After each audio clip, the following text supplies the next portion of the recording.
ایک نبی جن کا نام ان آیتوں میں تو ذکر نہیں کیا گیا، مگر مفسرین نے جو نام پیش کیا ہے اس مقدس نبی کا نام غالباً حضرت عزیر علیہ السلام پیش کیا گیا ہے۔ آپ ذرا قرآن کے اندر ان کے تذکروں کو سمجھیں اور سنیں، اور آپ ہی کے واقعے میں اللہ تبارک و تعالی نے ان کے تعلق سے فرمایا وَلِنَجْعَلَكَ آیَةً لِلنَّاسِ، اور ہم تیری زندگی کو، تیرے اس واقعے کو لوگوں کے لیے نشانی بنا دیں گے۔ مطلب اللہ تبارک و تعالی نے ایک نشانی بطور حضرت عزیر علیہ السلام کو یہاں پر ہماری نظروں کے سامنے پیش فرما دیا۔ ان کی زندگی کس طرح گزری اور ان کی زندگی میں کیا عجیب واقعہ پیش آیا۔ اللہ تبارک و تعالی دو موتیں کسی پر جمع نہیں فرماتا، لیکن حضرت عزیر علیہ السلام پر اللہ تبارک و تعالی نے دو موتوں کو جمع فرمایا، یعنی ان کی زندگی میں اللہ تبارک و تعالی نے ان کو موت عطا فرمائی۔ اس کی مرضی، اس کو اختیار ہے۔ اللہ نے ایسا کیا، قرآن کو اٹھائیں اور کنز الایمان جو ترجمہ ہے اس کو سمجھیں، اور یہ اس لیے کہ تجھے ہم لوگوں کے واسطے نشانی کریں۔ حضرت عزیر علیہ السلام کا واقعہ کس طرح پیش آیا، یعنی فلسطین کی سرزمین کا نام آپ نے سنا ہے، ظالم بادشاہ وادی نینوہ پر اس نے حملہ کیا۔ بخت نصر غالباً اس کا نام بتایا جاتا ہے، اس نے شہر کے سارے لوگوں کو مار ڈالا، بچوں پر ظلم کیا، عورتوں کو گرفتار کیا، بوڑھوں کو مار ڈالا، جوانوں کو قتل کر ڈالا، ساری بستی کو تہس نہس کر دیا۔ جو اس کی بات پر تیار ہوا یا اس کو اس نے اپنا خدا مانا، جو اس کی ملکیت میں آ گیا اور اس کے جیسا اس نے عقیدہ بنایا، اس کو اس نے اپنے ساتھ میں لیا۔ جو لوگ وہاں سے فرار ہو گئے وہ تو بچ گئے، جن لوگوں کو گرفتار کر لیا گیا یا ان میں کچھ وہ لوگ محفوظ رہے، تو اس وسطی سے اللہ کے نبی حضرت عزیر علیہ السلام کا گزر ہوا۔ او کالذی مر علی قریۃ وہی خاویۃ علی عروشہا، یا اس کی طرح جس کا گزر اس وادی سے ہوا جو اپنے چھتوں پر پلٹی ہوئی تھی، بکھری ہوئی تھی، یعنی سارے لوگ مارے جا چکے تھے، لوگوں کے جسم کٹے پڑے ہوئے تھے، بچے بوڑھے جوان سب کے خون بہ رہے تھے، اور لوگوں کے اوپر چھتوں کو گرا دیا گیا، اور گھوڑوں سے، ہاتھیوں سے ان کی لاشوں کو چھلنی کر دیا گیا، تلواروں سے ٹکڑے ٹکڑے کر دیا گیا۔ حضرت عزیر علیہ السلام کو بڑا احساس ہوا، آپ کا دل بڑا غمگین ہوا، اور آپ کی زبان سے الفاظ نکلے۔ ان کی حالت کو دیکھ کر کیا بولے؟ قال انا یحیی ہذہ اللہ بعد موتہا، اور کہنے لگے اللہ تبارک و تعالی ان کو دوبارہ کس طرح زندہ فرمائے گا۔ یعنی بڑی حیرت ہوئی ان کی حالت کو دیکھ کر، آپ نے تعجب سے کہا اللہ ان کو کس طرح زندہ فرمائے گا، ان کی تو بڑی حالت خراب ہو چکی ہے۔ یہ صرف دلی تقسیم کے لیے تھا، بس بشری تقاضا کا معاملہ ہے، الفاظ تھوڑے سیٹنگ نہ بیٹھے۔ اللہ تبارک و تعالی ہر شے پر قادر ہے، وہ جس طرح چاہے کر سکتا ہے۔ ذرا سوچیں، انسان ذرا دماغ لڑائے، اپنے عقل کا، شعور کا استعمال تسلی میں کرتا ہے، تو میرے بھائی ہم دانے، ہم اناج کے ذروں کو زمین کے اندر دبا دیتے ہیں اور زمین کے اندر ہر چیز گل جاتی ہے، لیکن اللہ کے حکم سے جتنا اس کو گلنا ہوتا ہے گل جاتا ہے۔ اللہ کے حکم سے دانے زمین میں ڈالے جاتے ہیں، لیکن اللہ کی مشیت، اللہ کی مرضی ہرا بھرا چمن بن کے تیار ہو جاتا ہے۔ شاندار پھل لگتے ہیں، شاندار پھول آتے ہیں، شاندار دانے آتے ہیں، فصلیں بہترین ہوتی ہیں، ہر طرف بہار ہی بہار نظر آتی ہے۔ تو میرے بھائی اللہ تبارک و تعالیٰ کے لیے کیا مشکل ہے؟ جو ایک سے دوبارہ سے تیبارہ انہی دانوں کو، انہی بیجوں کو، انہی گٹھلیوں کو بار بار اللہ تبارک و تعالیٰ پیدا فرماتا ہے. یہ اللہ تبارک و تعالیٰ کے اختیار کا معاملہ ہے. لیکن یہ الفاظ کس کی زبان سے نکلے؟ اللہ کے مقدس بندے، اللہ کے پیارے نبی حضرت عزیر علیہ السلام کی زبان سے. ایک نبی کی سوچ اس طرح، ایک نبی کا انداز اس طرح ہو سکتا ہے. لیکن میرے بھائی یہ ہماری تعلیم کے لیے ہے. آپ کی زبان سے اتنا نکلنا تھا. آپ صبح سویرے وہاں آئے، حالات وہاں کے دیکھے، ساتھ میں کچھ کھانے پینے کا سامان تھا، دل میں بڑا غم تھا، کچھ سمجھ نہیں آ رہا تھا. آخر ایسا کیوں ہوا؟ آخر کسی ظالم نے ایسا کیوں کیا؟ ان پر اتنا ظلم کیوں ڈھائے؟ بس اسی سوچ میں دماغ خراب ہو رہا تھا. آپ نے اپنے مشروبات کو درخت پر ٹانگا اور اپنے جانور کو، اپنی سواری کو، گدھے کو وہاں باندھ دیا، اور کچھ کھجوریں تھی وہ بھی رکھی ہوئی تھی. آپ آرام کے لیے اسی زمین پر، اسی فرش پر لیٹ گئے. اس کے بعد حضرت عزیر علیہ السلام جیسے ہی لیٹے، اللہ تبارک و تعالیٰ نے حضرت عزیر علیہ السلام پر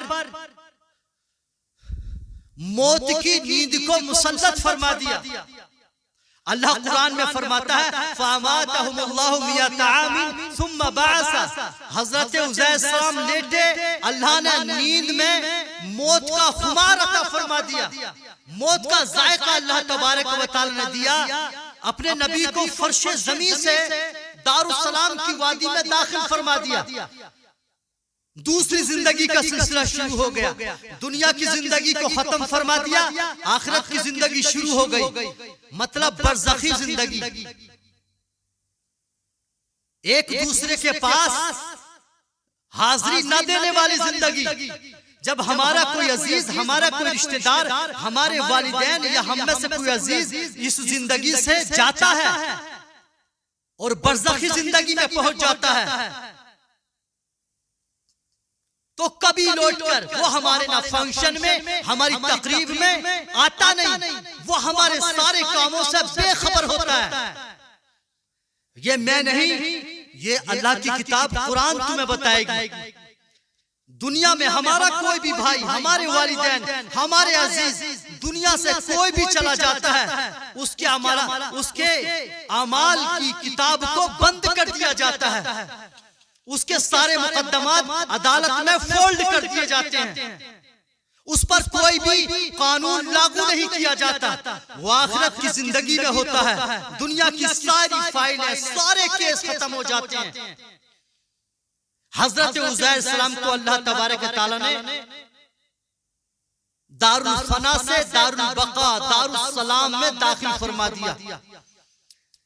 جہاں پہ نور ہی نور ہوتا ہے، جہاں پہ سکون ہی سکون ہوتا ہے، جہاں پہ چین ہی چین ہوتا ہے، جہاں نہ دن کا نہ رات کا احساس ہوتا ہے، وہاں پہ صرف سکون ہوتا ہے. وہاں کے نور میں، وہاں کے رنگوں میں انسان ایسا گم ہو جاتا ہے، اسے کوئی غم، کوئی ملال، کوئی درد، کوئی احساس کچھ بھی نہیں رہتا. یہ میں نہیں کہتا، اللہ کی کتاب بتا رہی ہے.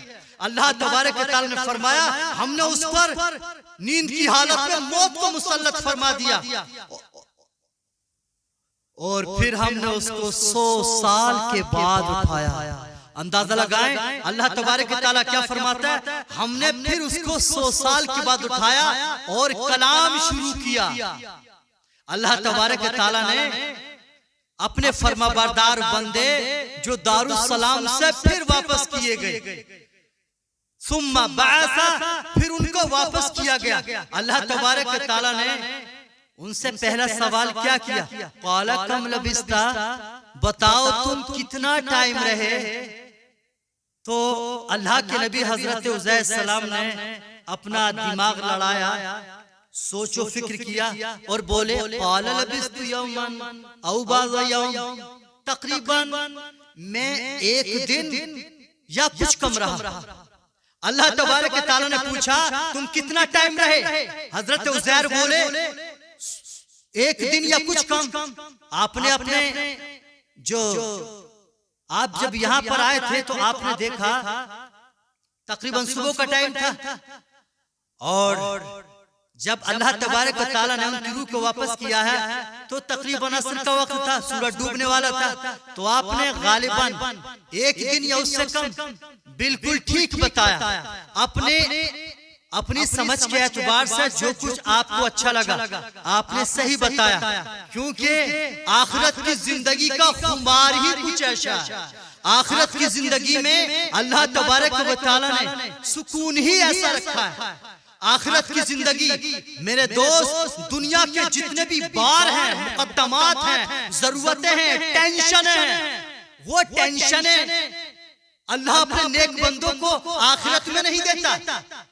جو ذمہ داریاں دنیا میں رکھی گئی ہیں ہم پر اللہ کی اطاعت و فرمانبرداری کی ذمہ داری ہے، اور انبیاء پر دو ذمہ داری دنیا کے اندر ہوتی ہے: اللہ کا پیغام پہنچانا، اللہ کی بندگی کرنا، اللہ کی فرما برداری کرنا. تو حضرت عزیر علیہ السلام آخرت کی زندگی میں گئے تو دنیا سے جو بھی بندہ جاتا ہے دنیا کی ساری ذمہ داریاں ختم، نو ٹینشن، امن و سلامتی کی زندگی اللہ تبارک و تعالیٰ عطا فرماتا ہے، اور پردہ لگا دیتا ہے، برزخ ایک آڑ فرما دیتا ہے. حجاب کے اندر ہوتے ہیں، وہ اللہ کے مہمان ہوتے ہیں، اور مہمان کو سکون کی جگہ رکھا جاتا ہے. تو اللہ تبارک و تعالیٰ کتنے سکون کی جگہ رکھتا ہے.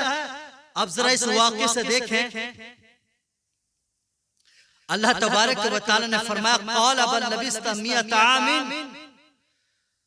کیا کہتے ہو ایک دن یا اس سے کچھ کم؟ ارے نہیں، ہم نے تمہیں 100 سال یہاں پر رکھا. اللہ تبارک تعالیٰ نے کیا فرمایا؟ ہم نے تمہیں اس جگہ 100 سال رکھا.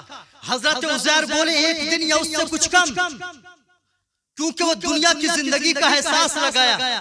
تو جانو اللہ تبارک و تعالیٰ نے دنیا کی کوئی بھی خبر غیب آخرت میں دے کر انبیاء کو ٹینشن نہیں دیتا، اپنے نیک بندوں کو ٹینشن دنیا کی نہیں دیتا.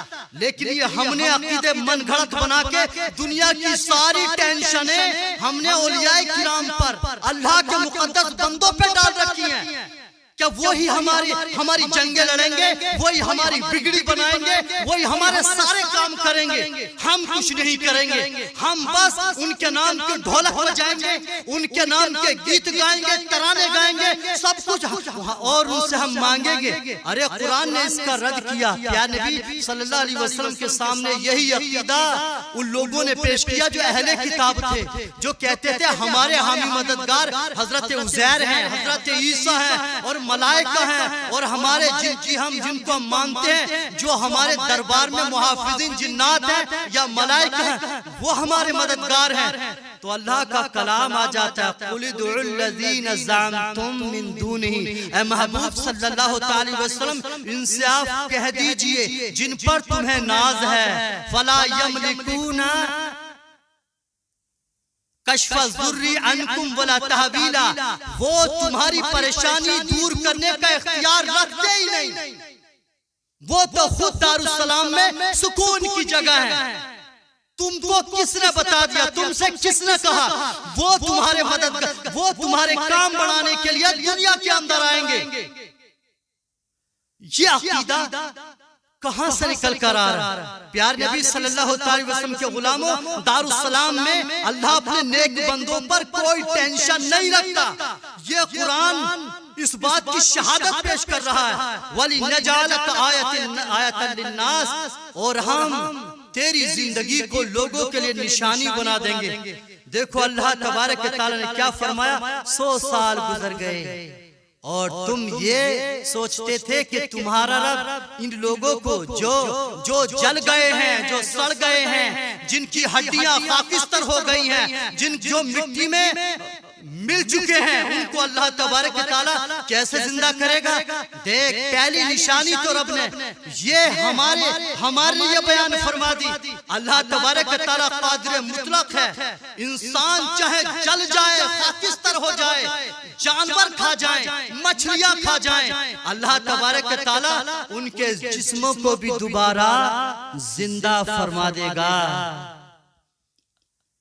پیارے نبی صلی اللہ علیہ وسلم کے غلاموں، اب آگے چلتے ہیں۔ اللہ تبارک و تعالیٰ کیا فرماتا ہے؟ فانظر الی طعامک و شرابک لم یتسنى، اے عزیر ذرا دیکھ لے اپنے کھانے کی طرف جو تو ساتھ میں لے کر آیا تھا، ہم نے وہ بھی سلامت رکھا ہے۔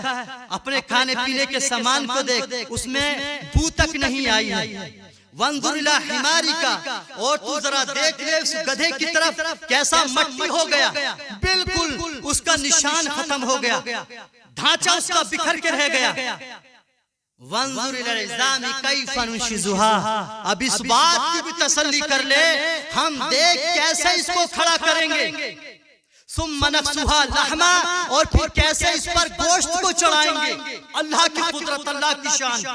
فلما تبین له قال عالم ان اللہ علی کل شیء قدیر، تو اللہ تبارک و تعالیٰ نے جب یہ بیان فرمایا، سارا قصہ، ساری کہانی سمجھا دی اور سب کچھ ان کے سامنے پیش کر دیا، تو حضرت عزیر علیہ السلام جان گئے، بولے مولا تو ہر ممکن پر قادر ہے، تو جو چاہے کرے، وَيَفْعَلُ اللَّهُ مَا يَشَاءُ، یہ تو اللہ کی مرضی کا معاملہ ہے۔ اللہ تبارک و تعالیٰ جو چاہتا ہے کرتا ہے۔ تو میرے بھائی ذرا سوچیں، انبیاء کرام، اللہ کے نیک بندے، اللہ کے مبارک بندے، اللہ کی طرف سے نو ٹینشن دارالسلام میں ہوتے ہیں، اور یہاں پر قرآن کی آیت میں اللہ تبارک و تعالیٰ نے واضح طور پر فرما دیا، یہاں پر اللہ تبارک و تعالیٰ نے صاف فرما دیا ان کے اختیار میں دنیا کی خدمتیں کرنا نہیں ہے، اور ہم نے اس کے لیے خادمین رکھے ہیں، ملائکہ ہیں جو روئے زمین پر پھیلے ہوئے ہیں، لوگوں کی امداد کی گئی، لوگوں کی نصرت کی گئی فرشتوں کے ذریعے سے، پیارے نبی صلی اللہ علیہ وسلم کے صحابہ کی، اپنے محبوب کی مدد کی گئی، ان کے دل کو تسلی دی گئی فرشتوں کے ذریعے سے۔ جب قرآن انبیاء کی زندگی کے، پچھلے انبیاء کی زندگی کے اور رسول اعظم صلی اللہ علیہ وسلم کے صحابہ کے حالات کے ساری باتیں بیان فرماتا ہے اور سارے حالات بیان کرتا ہے، فرشتوں کا اترنا بھی بیان کرتا ہے، اللہ کی مدد کا بھی بیان کرتا ہے، اس کی صورت کا بھی بیان کرتا ہے، فرشتوں کو اللہ اتارتا ہے، جیسا کہ پیارے نبی صلی اللہ علیہ وسلم نے دعا فرمائی، اور صحابہ کرام کی تسکین و عمل اور تعلیم کے لیے رسول اعظم صلی اللہ علیہ وسلم کی زندگی نمونہ ہے۔ تو میرے بھائی ذرا سوچیں، اس میں اللہ تبارک و تعالیٰ نے کس کے لیے نشانی رکھی؟ انبیاء کرام کے قصوں میں وَمَوْعِظَةٌ وَذِكْرَىٰ لِلْمُؤْمِنِينَ، مومنین کے لیے اس میں نصیحت ہے، اور یاد دہانی کے لیے، مومنین کے لیے شاندار اس میں نصیحت ہے۔ مومنین کا ذکر کیا گیا ہے، اہل ایمان کا ذکر کیا گیا، قرآن میں تو نصیحت ایمان والوں کے لیے ہے، اور ایمان والے ہی اس سے نصیحت حاصل کرتے ہیں۔ اللہ نے جس کو عقل دی ہے، شعور دیا ہے، جو اللہ تبارک و تعالیٰ کے فرامین کے پرستار ہیں، جو نبی صلی اللہ علیہ وسلم کے حکام کو سمجھنے کی کوشش کرتے ہیں، میرے بھائی اللہ تبارک و تعالیٰ نے ان کے لیے اس میں ہدایت رکھی ہے، لیکن جو اس سے ہدایت لینا نہیں چاہتے، جو نبی صلی اللہ علیہ وسلم کے ہاتھ میں اللہ کی کتاب کو دیکھنا ہی نہیں چاہتے، وہ طرح طرح کے من گھڑت عقیدے بنا بنا کر پیش کرتے ہیں۔ اور ایک مولانا صاحب کو میں بھی سن رہا تھا، آج کا دور یہ سوشل میڈیا کا زمانہ ہے، قرآن نے کہا کہ اس میں نصیحت ہے، یاد دہانی ہے ایمان والوں کے لیے، لیکن مفتی سمر عباس کے لیے نہیں ہے، کیونکہ اس کا تو من گھڑت اپنا منطق و فلسفہ ہی ارادہ ہے۔ کیا بولتا ہے کہ انسان جب تک دنیا کے اندر رہتا ہے تب تک کم مدد کرتا ہے۔ اللہ کا نیک بندہ، کوئی بھی نیک بندہ ہو جو اللہ اس کے رسول پر ایمان رکھتا ہے، خوش نصیب ہے، سعادت مند ہے، ایمان والا ہے۔ دنیا کی دقتیں، پریشانیاں، مصیبتیں اٹھا کر، دنیا کے مقدمات و پریشانیاں جھیل کر، سنسان جنگلات میں پریشانیاں جھیل کر وہ دنیا سے بیچارہ جاتا ہے، یہ اور ٹینشن اس کے اوپر ڈال رہا ہے کہ وہ دنیا میں رہ کے تو کم مدد کرتا ہے اور آخرت میں جا کے زیادہ مدد کرتا ہے۔ پتہ نہیں تیری کتاب ہے، کون سی کتاب ہے، کون سی حدیث ہے؟